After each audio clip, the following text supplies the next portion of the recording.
Amor, ¿ya cobraste la quincena? Sí, ya la cobré, ¿por qué? Ah, bueno, amor, entonces vamos a desayunar afuera o irnos de compras. Quiero pasar tiempo contigo.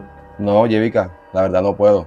Estoy ocupado. Amor, pero ¿por qué no? Si el día está lindo. Además, hoy es el estreno de una película que me quiero ver. Vamos a verla juntos. Vas a pasar tiempo conmigo. Si tú estás conmigo es por mi dinero. Además, ya yo me cansé de esto y de ahora en adelante vas a tener que trabajar. ¿De qué me estás hablando? La mitad de los gastos de la casa los vas a tener que pagar tú. Pero ¿cómo? Si tú sabes perfectamente que yo no tengo dinero y mucho menos trabajo. Yevica, ese es tu problema. Tú verás a ver cómo lo resuelvo. ¿Creen ustedes que mi esposo tiene la razón? Déjamelo saber en los comentarios.